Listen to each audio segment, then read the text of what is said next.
જ્યારે કોઈ મિલકત, પ્લોટ, મકાન કે પછી પ્રોપર્ટી ખરીદવાની વાત આવે ને ત્યારે એક પ્રશ્ન ચોક્કસથી આવે કે આ સુરક્ષિત છે કે નહીં. શું એના ઉપર કોઈ લોન તો નથી ચાલી રહી ને, કોઈ બાનાખત તો નથી થયેલું ને? કારણ કે ઘણી બધી વખત એગ્રીકલ્ચર જે લેન્ડ હોય છે એની અંદર ખાસ કરીને 7 બારના ઉતારાની અંદર બાનાખતની વિગતો નથી હોતી.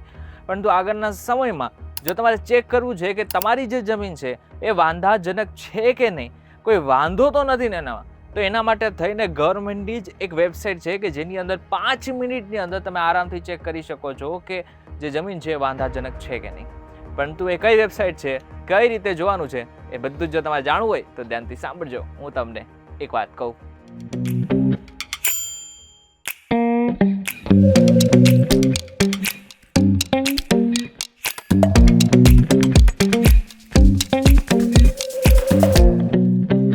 એક વખત આપનું સ્વાગત છે ને હું છું આપનો દોસ્ત કરણ ચરોતરા. હવે એક વસ્તુ સમજી લેજો કે જો કોઈ પણ પ્રોપર્ટી, કોઈ પણ મિલકત, કોઈ પણ મકાન જે આગળના સમયમાં તમે લેવાના છો એની અંદર કોઈ પણ પ્રકારનો વાંધો હોય, એની ઉપર કોઈ પણ પ્રકારની લોન બોલતી હોય કે પછી ઓલરેડી એના ઉપર કોઈ પણ પ્રકારનો કેસ ચાલતો હોય, તો ખાસ કરીને મહત્વનું છે કે એવી પ્રોપર્ટી જો તમારા દ્વારા લેવામાં આવશે ને તો ભવિષ્ય તમારું બગડી શકે છે. ઘણી બધી વખત કોર્ટ કચેરીના જે ચક્કર છે એ તમારે પણ કાપવા પડી શકે છે. એટલા માટે થઈને આજના અમારા વિડીયોમાં તમને 5 મિનિટમાં ખબર પડી શકે છે કે આગળના સમયમાં તમે જે પ્રોપર્ટી લેવાના છો એ વાંધાજનક છે કે નહીં. સૌથી પહેલા તમારે શું કરવાનું છે, ગૂગલ ઉપર સર્ચ કરવાનું છે garvi.gujarat.gov.in.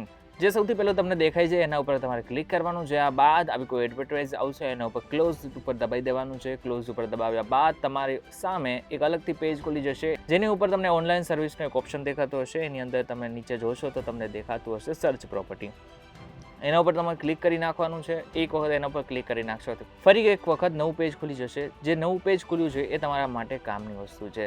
એક વખત સમજી લો કે તમારે શું કરવાનું છે. તમને દેખાતું હશે સર્ચ બાય, એની અંદર પ્રોપર્ટી વાઇઝ છે ને એના ઉપર જ ક્લિક કરીને રાખવાનું છે. અને આ બાદ ડિસ્ટ્રિક્ટ તમારે પસંદ કરવાનો છે. ડિસ્ટ્રિક્ટ પસંદ કર્યા બાદ એટલે કે જો મારું ડિસ્ટ્રિક્ટ છે એ રાજકોટ પસંદ કરેલું છે અને આ બાદ મારો જે તાલુકો છે એ ગોંડલ લાગુ પડે છે. આ બાદ જો મારા ગામની વાત કરું તો મારું ગામ લાગુ પડે છે મોવિયા. એવી રીતના મારે બધી જ વસ્તુ ચેક કરવાની છે. બધી વસ્તુ લખાઈ ગયા બાદ જમીનનો પ્રકાર પસંદ કરવાનો છે. હવે હું જે સર્ચ કરી રહ્યો છું એ રેસિડેન્સ પ્રોપર્ટી છે, એટલા માટે થઈને મારે રેસિડેન્ટ પ્રોપર્ટી સિલેક્ટ કરવાની છે. એક વખત એ સર્ચ કર્યા બાદ તમારે ખાસ કરીને હવે સર્ચ ટાઈપના ઓપ્શનની અંદર સર્વે નંબર પસંદ કરવાનો છે. આ બાદ ટીપી નંબર, તમારું પૂરું નામ નાખવાનું છે, મોબાઈલ નંબર નાખવાનો છે અને આ બાદ કેપ્ચા કોડ નાખવાનો છે. કેપ્ચા કોડ નાખ્યા બાદ સેન્ડ વેરિફિકેશન કોડ ઉપર ક્લિક કરી નાખવાનું છે. એક વખત તમે ક્લિક કરશો એટલે તમને ઓટીપી આવશે. એ ઓટીપી દાખલ કર્યા બાદ તમારી સામે એક નવું પેજ ખુલી જશે. એ પેજ જે તમને ખુલેલું દેખાય છે એની અંદર તમારા જે કામની વસ્તુ છે, તમારો જે વિગતો છે એને જે મેચ થાય છે એ પ્રમાણે તમારે એની અંદર જોઈ લેવાનું છે કે બેઝિકલી આની અંદર કોઈ પણ પ્રકારનો વાંધો તો નથી ને.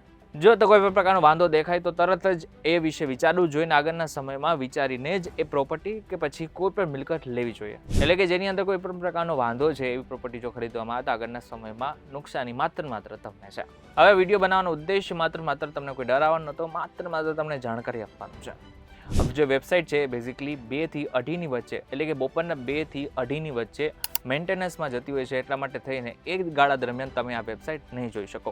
હવે ઘણા બધા લોકોને ઈમેલ અને ફોન નંબરમાં ઇસ્યુ આવી રહ્યા છે. ખાસ કરીને એ વસ્તુ સમજી લેજો કે જે ઓથેન્ટિક વેબસાઇટ છે એની અંદર તમે ઓલરેડી જે મોબાઈલ નંબર કે પછી ઈમેલ વાપરેલો છે ને એ જ તમે વાપરી શકશો. એના સિવાય જો તમે ઈમેલ કે ફોન નંબરનો યુઝ કરશો તો આગળના સમયમાં તમને એ ઈમેલ કે ફોન નંબર દ્વારા લોગિન કરવાનો ઓપ્શન નહીં બતાવે.